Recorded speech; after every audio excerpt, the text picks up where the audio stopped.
Okay. See the reason why these people, they try everything possible to make sure say Peter Obi no contest this election. Jesus.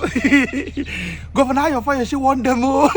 This Peter Obi, I've told you, this Peter Obi, anybody who becomes president of Nigeria and does not give a right of place, I'm not saying an appointment, for Peter Obi, Peter Obi will remove that person from office in another election.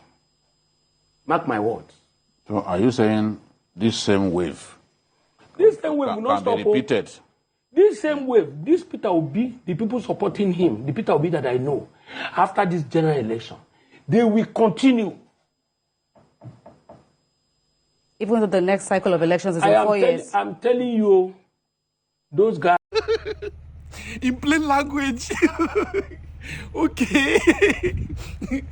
They are trying to heed his advice when he give them 2023. Oh, Bob.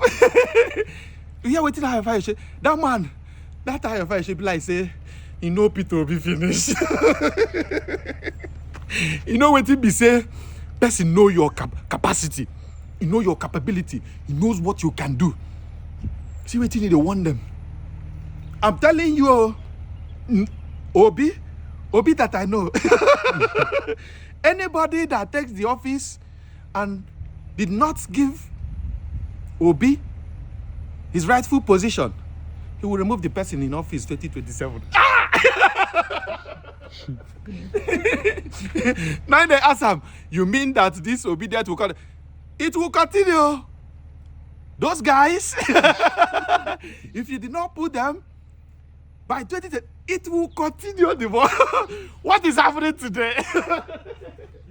See, it's not only pastors they see vision. Ayo Fayose saw vision, and it will come to pass.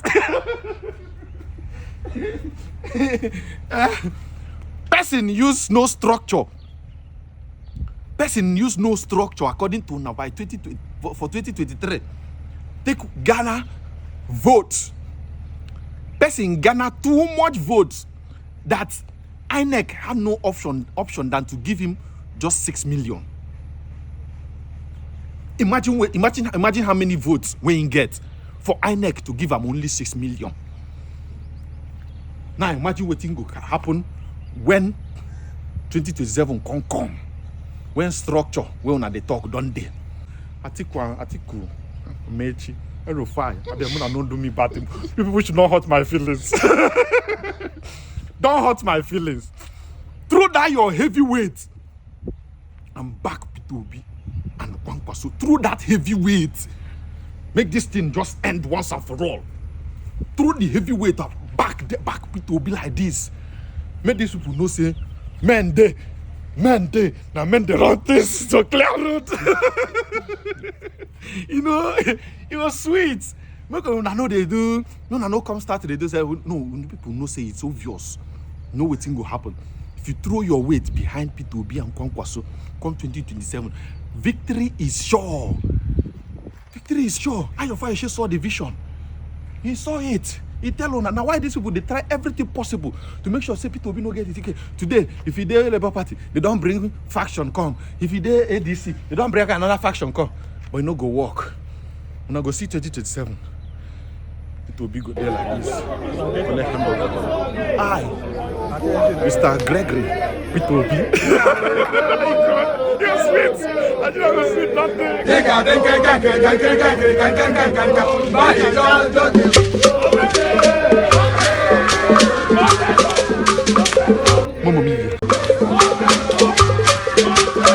For reasons best known to millions of Nigerians out there, Peter Obi, on one hand, fits into the purpose of a renewed Nigeria with a leadership that will be much more responsible and responsive to their needs. On the other side of the country too, Kwankwaso also fit into that bill. If you look at their antecedents, if you look at their public service records, you will now understand why millions of people are willing to sacrifice their time, their resources, and fight behind these people at every election cycle. This is a good head start for any opposition party. If you ask me, a combination of Kwankwaso and Obi can boast of at least 10 million vote bank between two of them, cutting across the north and the south. And the good thing is this, for them, with Kwankwaso behind Obi, it will reinforce Obi even in the southern base where he's most, popular. Just as Obi also headed the ticket with Kwankwaso deputizing, we strengthen Kwankwaso also in the north, knowing that the person that he's running with has some substantial support in the south. So to be able to say, look, if we add a little to these people, they could cross the Rubicon. And if they are attentive enough to now give us a strong, well-crafted, alternative action plan of delivering Nigeria from its current economic woes and doing something that is a clear alternative to what the Tinubu administration has done, I think we would have been ready for a real opposition engagement going to the next election. One thing I can assure you is that if the NDC does not develop internal problems along the line, if nothing happens to the party, if everything is intact, as was the case in the Labour Party in 2023, in the period of the 2023 election, the least that this can achieve for Nigeria will be a halt to a one-party state. Because this combination can actually redraw the electoral map and reduce the dominance of the APC, even if they don't win. That in itself is a win for Nigeria. I mean, put it from the brink of a one-party state to an electoral terrain that is now divided among one or two political parties, going to the next dispensation is like a reset for our democracy of some sort. So, in all, I think this is a masterstroke. I still insist that this is a good move by the duo of Obi and Kwankwaso, and it might cause a lot of disruptions, much more than we saw in the 2023 election. At least for the first time, the ruling APC will be uncomfortable enough to begin to respond to the needs of the people. They've been too comfortable for some time, knowing that there's no formidable opposition against them. In general, you have just about a few days to submit membership. That's NDC now, because you just joined, so I'm sure your name will be listed. That will be submitted to INEC in the next maybe 4 or 5 days to INEC. What is the position of NDC in terms of the presidential election? Is there going to be zoning? That's one question. Number two, is it going to be by consensus or primary? Because you don't have the luxury of time. Well, I don't know whether you're saying election. I'm talking about primaries. That's what I'm saying. That's our major issue now before us. Primaries. The NDC will submit its register either on the 5th or on the 6th of this month. That is either tomorrow, Tuesday, or on Wednesday. So once we do that, we are good to go, and we will have zoned the party's presidential candidature to the south. No mincing words. We've zoned it to the south. Therefore, whoever from the south, if Jeff wants to run, please go and register quickly today or tomorrow. That your name gets into the register. I'm not interested. Like you're the 3rd or 4th politician dragging me into politics. I'm a journalist. I like my job. My job is to check the politicians. I'm not interested. But no, that's what I'm saying. But you don't to justify their leaving. Why do you think he left then? If you don't think that the reasons he gave are plausible, I may be wrong, but I'll tell you why I think he left. I think it's premeditated. It didn't just happen last Saturday. It's premeditated, and you can verify it.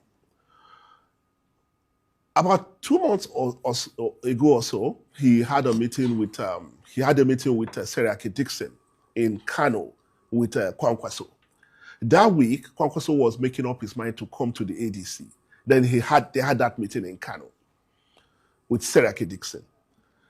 Then after that meeting, I went to see Governor Dixon. I said, Governor Dixon, Kwankwaso was planning to join the ADC until you met with him in Kano. Then he began to do this and this. I hope you are not trying to set up a different platform, because when you do that, you will have divided the rank of the opposition and given the incumbent an opportunity to come back to power. I hope that's not what you're trying to do. He said, no, that's not what I'm trying to do. Actually, the NDC, I have it. If anything happens to ADC, you guys can come. I said, but who else has this understanding with you? Is this understanding that you have a shared understanding? Then he said, yeah, and then I explained to him. Now, what I'm saying is that all this had been pre-planned. And that is why it's easy for some people to begin to look back and wonder whether Governor Rabiu Kwankwaso was actually not a Trojan horse that was brought into the ADC. You're talking about divisions. Yes. I mean, the argument that's being made is that there are, by implication, divisions within the ADC itself. That if you were going to if you've got all these big wigs in there with enormous egos and ambitions, and you were not going to settle for a consensus candidate. No. Then what you're going to have is political warfare. No, so the divisions were already there. We're going to settle for consensus because, like you rightly said, there was no possibility of us doing direct primary. Right. The Electoral Act So the impression was that that consensus was leading in a particular direction. Whether it was leading in a particular direction, or in the direction of Atiku, or it was slow in coming. Right? What you see, honestly, I think the kind of party, the kind of party that a Peter Obi needed was the party he's in now. A party that belongs to one man that he can say, I guarantee you the ticket before you come in. But in a political party like a coalition, where a lot of negotiations need to happen, where you cannot take anybody for granted, where you have to make sure you keep everybody within the coalition, even when they don't get what they want, and it requires inspiring people and giving them reasons to stay. I don't think Peter Obi can survive in such an environment. And that's why he's gone to NDC, because NDC can promise him the ticket. And now, when he started his romance with Rabiu Kwankwaso, it became, we're trying to create a scenario that he not only wanted the party's ticket, he also wanted to be the one to arrive with a running mate. Come on, Charles. It doesn't happen. Some people will